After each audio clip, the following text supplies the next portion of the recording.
बिस्तर पर बैठकर भोजन करने से क्या होता है? यमराज ने चित्रगुप्त को जो रहस्य बताया था वो सुनकर आपके भी रोंगटे खड़े हो जाएंगे। तो चलिए जानते हैं कि मनुष्य को बिस्तर पर बैठकर भोजन क्यों नहीं करना चाहिए।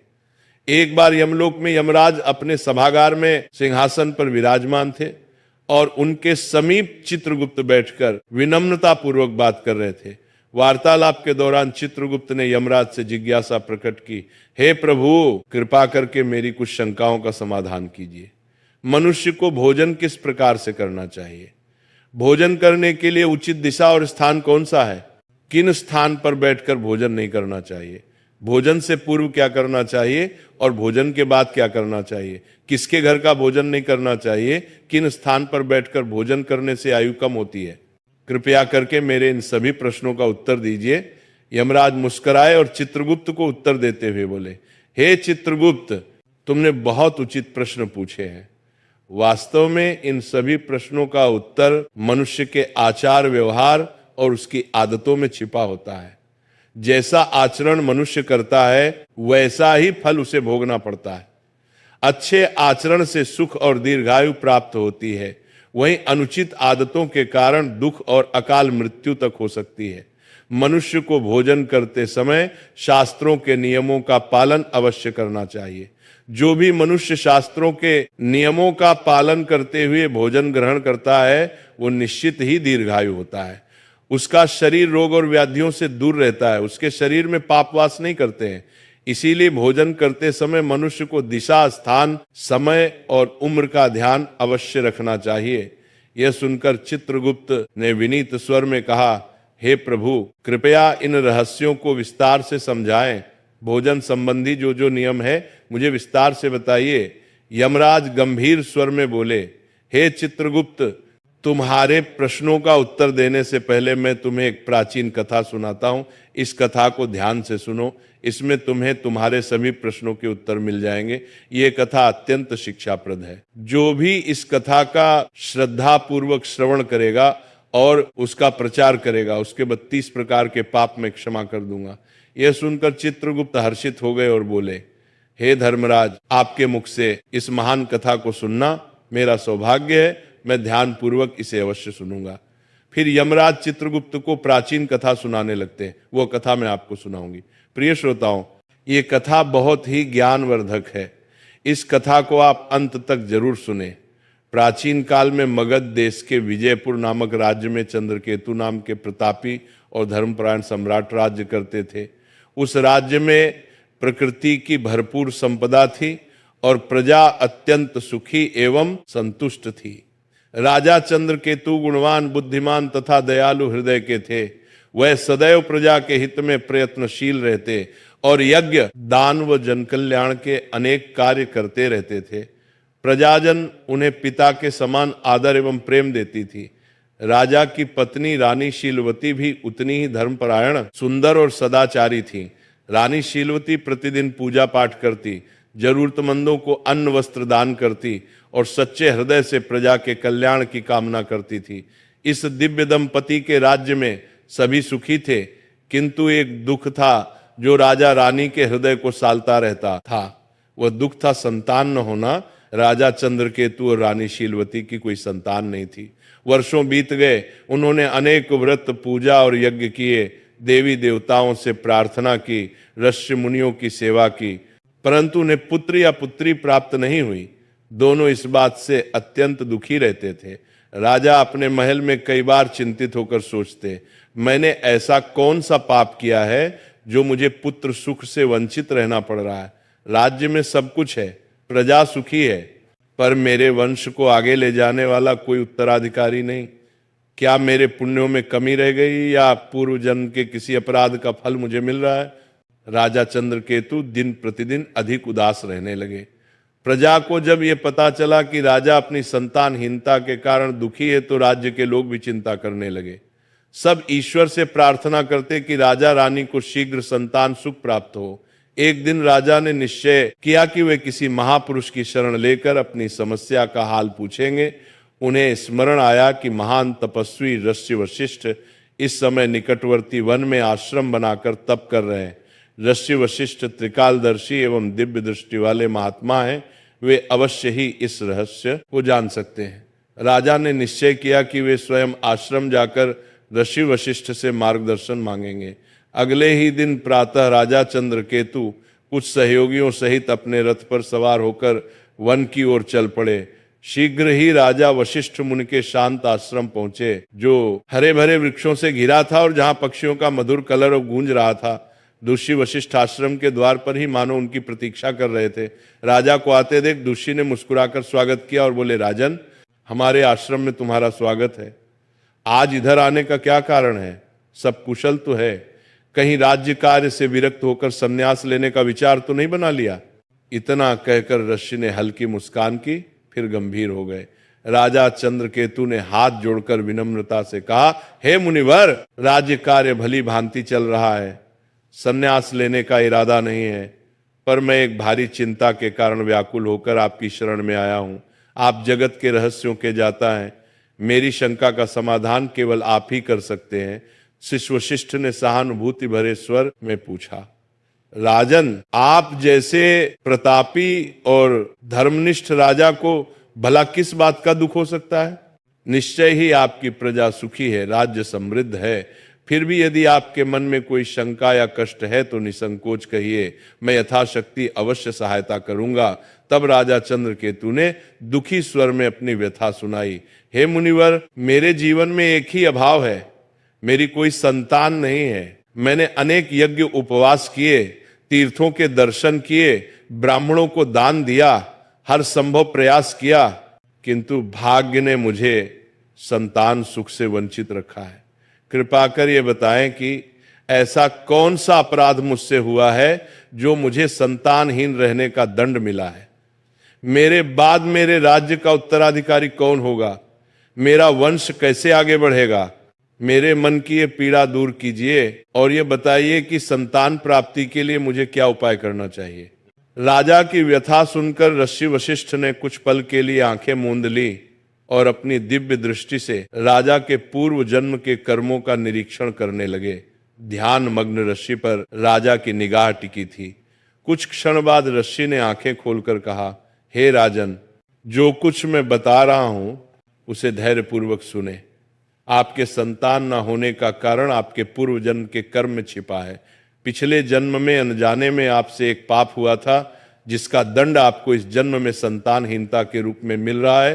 राजा चंद्रकेतु चकित होकर बोले, पूर्व जन्म का पाप कृपया विस्तार से बताएं मुनिवर, मुझसे ऐसा कौन सा पाप हो गया?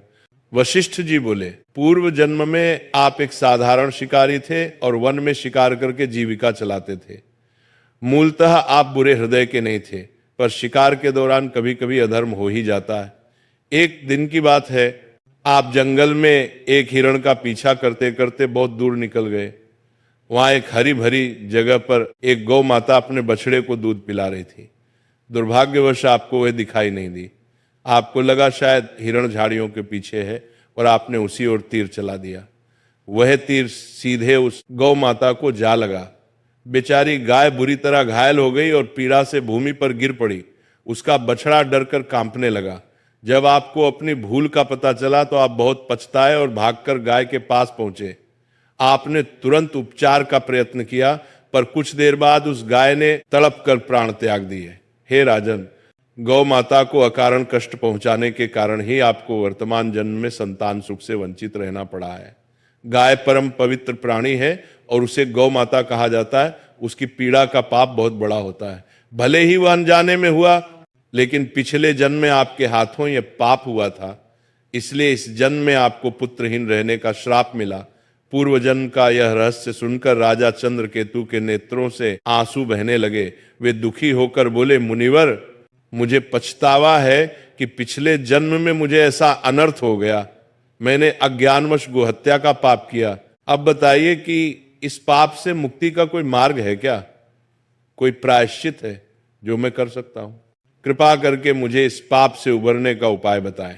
ऋषि वशिष्ठ ने कोमल स्वर में कहा, हे राजन, हर पाप से प्रायश्चित द्वारा मुक्ति संभव है। यदि मनुष्य हृदय से प्रायश्चित करना चाहे, आपके मामले में भी उपाय है। गौ हत्या या गौ को कष्ट देने के प्रायश्चित स्वरूप आपको गौ सेवा करनी चाहिए। आप पूरी निष्ठा से गायों की सेवा करें, भूखी गायों को चारा पानी दें, गौशालाएं बनवाएं, बीमार गायों का उपचार करवाएं और गौ माता के प्रति प्रेम एवं भक्ति रखें।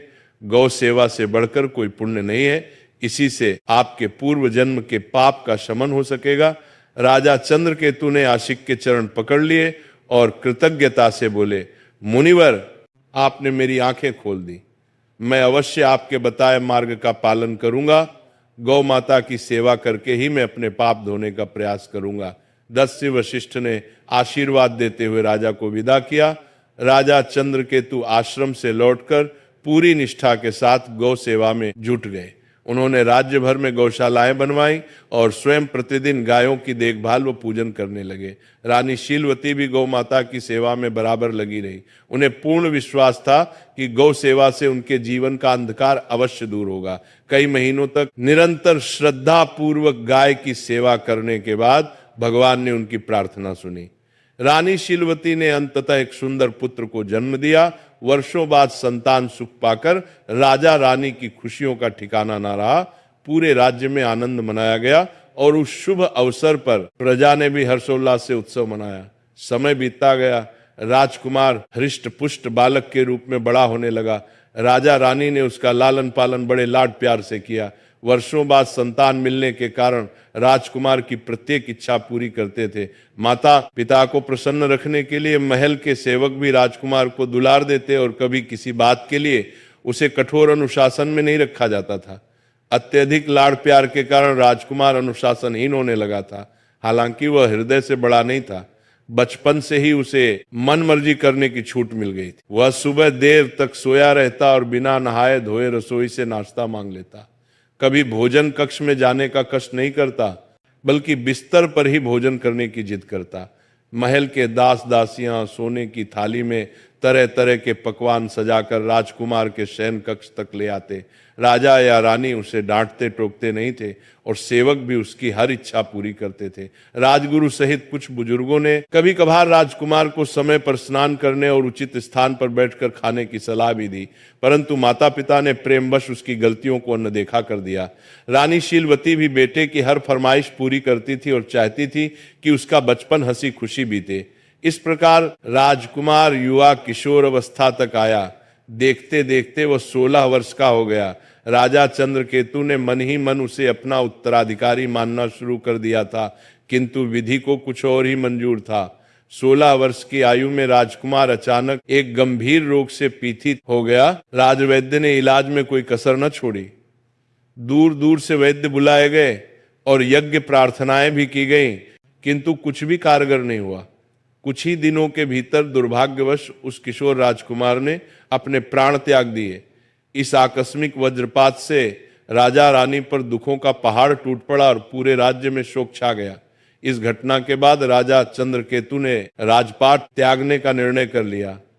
उन्होंने अपने भतीजे को राज्य सौंप दिया और रानी शीलवती के साथ वन में ऋषि वशिष्ठ के आश्रम जा पहुंचे। ऋषि वशिष्ठ ने राजा रानी को अत्यंत शोकाकुल देखा तो स्नेहपूर्वक कारण पूछा, राजन, आप इतने व्यथित क्यों हैं? राजा चंद्रकेतु ने रोते हुए अपने पुत्र की अकाल मृत्यु की कथा ऋषि को सुना दी।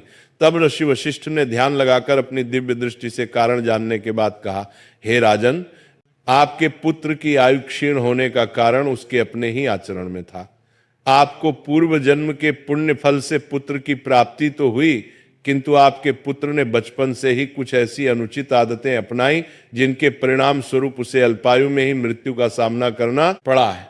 आपका पुत्र प्रतिदिन बिना स्नान किए भोजन करता रहा और प्रायः बिस्तर पर बैठकर ही भोजन करता रहा।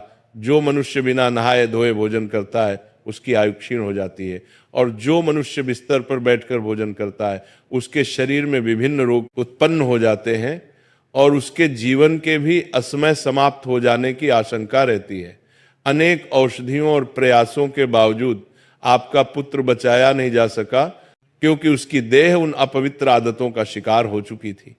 नश्य के इन वचनों ने राजा रानी की आंखें खोल दी। उन्हें अपनी भूल का गहरा पश्चाताप हुआ और उन्होंने सांसारिक मोह त्यागने का निश्चय किया। राजा चंद्रकेतु ने वहीं आश्रम में रहकर शेष जीवन तपस्या और भगवान के चिंतन में बिताया। रानी शीलवती ने भी राजसी ठाट बाट त्याग कर अपने पति के साथ सादा जीवन अपना लिया। इस प्रकार राजा रानी ने दुख से ऊपर उठकर धर्म के मार्ग पर शांति पा ली। कथा सुनाकर यमराज ने चित्रगुप्त की ओर देखते हुए कहा, देखा चित्रगुप्त, किस प्रकार मनुष्य की अपनी आदतें उसके जीवन को संवारती या बिगाड़ती हैं। राजा चंद्रकेतु जैसे पुण्यात्मा को भी अपने पुत्र की अकाल मृत्यु का दुख सहना पड़ा, क्योंकि उनके पुत्र ने गलत आदतों का पालन किया था।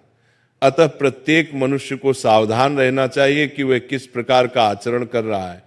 मनुष्य को सदैव भोजन करने से पूर्व शारीरिक शुद्धि कर लेनी चाहिए। अपने 5 अंग, दोनों हाथ, दोनों पैर तथा मुखमंडल को अच्छी तरह जल से धोना चाहिए। यदि संभव हो तो भोजन से पूर्व स्नान करके पवित्र होकर ही अन्न ग्रहण करना चाहिए।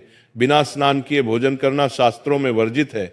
ऐसा करना पशुओं जैसा आचरण माना गया है और इससे आयु कम होती है। साफ सफाई के बाद ही मनुष्य को अन्न ग्रहण करना चाहिए।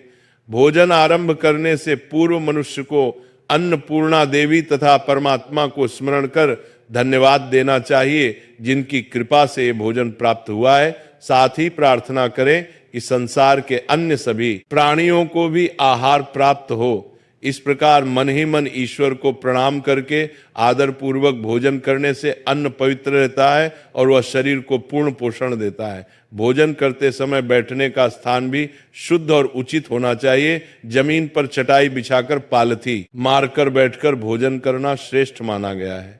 बिस्तर पर बैठकर भोजन करना अशुभ तथा स्वास्थ्य के लिए हानिकारक होता है। शैया पर अन्न ग्रहण करने से अपवित्रता बढ़ती है और शरीर विभिन्न रोगों का घर बन जाता है। हे चित्रगुप्त, 3 प्रकार का भोजन मनुष्य को कभी नहीं करना चाहिए। पहला वह भोजन जिसके ऊपर से कोई व्यक्ति पैर रखकर चला गया हो या जिसे किसी ने लांघ दिया हो। ऐसा अन्न अपवित्र हो जाता है और उसे खाने से उम्र घटती है। वो तरह तरह के रोग लगते हैं। उस भोजन को पशुओं को डाल देना चाहिए। दूसरा वह भोजन जिसमें बाल, कीड़े या कोई अन्य शुद्ध वस्तु गिर गई हो। यदि थाली के भोजन में बाल निकल आए तो समझना चाहिए कि वह अन्न त्याग देने योग्य हो गया है। ऐसा अन्न न स्वयं खाना चाहिए, न भगवान को भोग लगाना चाहिए। ऐसे अशुद्ध अन्न का सात्विक लाभ समाप्त हो जाता है और प्रेत योनि के जीव उसका उपभोग करते हैं। तीसरा वह भोजन जो किसी अन्य के लिए परोसा गया हो। याद रखें, कभी भी दूसरे का हिस्सा छीनकर नहीं खाना चाहिए। जो व्यक्ति दूसरों का भाग चुराकर खाता है या बिना बांटे खुद खा लेता है, उसे अन्नपूर्णा देवी रुष्ट हो जाती हैं। ऐसा करने से उसके पुण्य नष्ट हो जाते हैं और उसके जीवन में दरिद्रता एवं संकट आते हैं। अतः भोजन हमेशा सबसे बांटकर और उचित पात्र को अर्पित करके ही करना चाहिए। इसके अतिरिक्त भोजन का अनादर कभी नहीं होना चाहिए। झूठा भोजन व्यर्थ इधर उधर न फेंके और अन्न की बर्बादी न करें। अन्न देवता की कृपा से ही जीवन चलता है, इसलिए अन्न को आदर पूर्वक ग्रहण करें। जो मनुष्य इन नियमों का पालन करेगा वह स्वस्थ, निरोगी और दीर्घायु होगा। उसके जीवन में सुख समृद्धि बनी रहेगी और उसे अकाल मृत्यु का भय नहीं रहेगा। मनुष्य के आचार विचार ही उसके भाग्य का निर्माण करते हैं। अच्छे कर्म और सही आदतें उसके जीवन को सुखमय बनाती है, जबकि गलत आदतें जीवन को दुखमय और संक्षिप्त कर देती हैं। इसलिए प्रत्येक व्यक्ति को अपने दैनिक व्यवहार में पवित्रता और मर्यादा का पालन करना चाहिए। इस प्रकार यमराज ने चित्रगुप्त को मनुष्य के आचार विचार तथा अच्छी बुरी आदतों के संबंध में महत्वपूर्ण ज्ञान दिया। इस कथा से हम ये सीखते हैं कि बिस्तर पर बैठकर भोजन करना और बिना स्वच्छता के अन्न ग्रहण करना क्यों त्याज्य है।